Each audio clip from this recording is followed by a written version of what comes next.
Hello everyone, my name is Raman. Today in this video I want to say what a double attack is.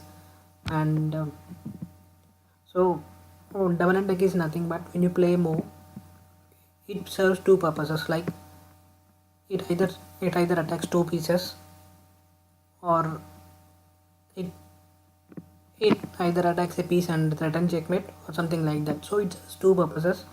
So here in this video it's fight to move, and so if you want to try it out, just pause the video or else just sit back and enjoy this video.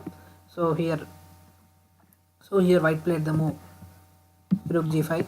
Now, so what does rook g5 attack? So what does rook g5 does?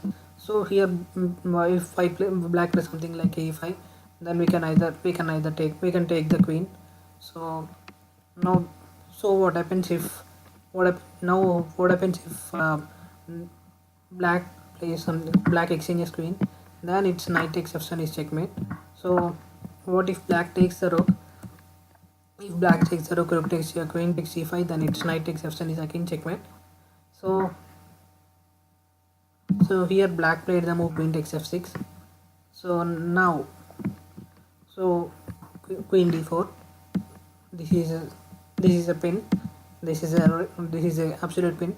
So what is absolute pin? There are two types of pins: absolute pin and relative pin. Absolute pin is something like you cannot move the queen, like you cannot capture the rook or you cannot capture the knight, because it's an absolute pin, because your queen it will be an illegal.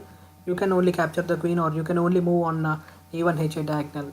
So this is absolute pin. So if something, what is relative pin? Relative pin is nothing but when sometimes, for example, if the rook was on d8 square, then if your knight cannot move, I mean if your knight moves, then he can threaten your queen. So that is an relative pin. Like something normal pins, like usually when we play something like bishop to g4 and there is a knight on f3 and queen on d1, so it is a relative pin.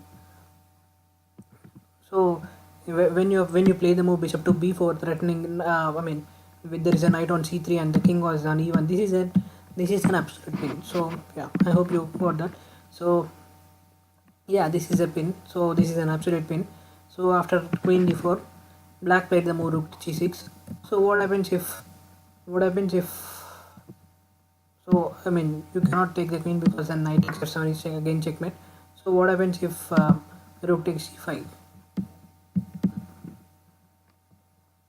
So what happens if rook takes c5, then queen takes f6, and after rook g7, here white is winning, but still, just let's continue the line furthermore.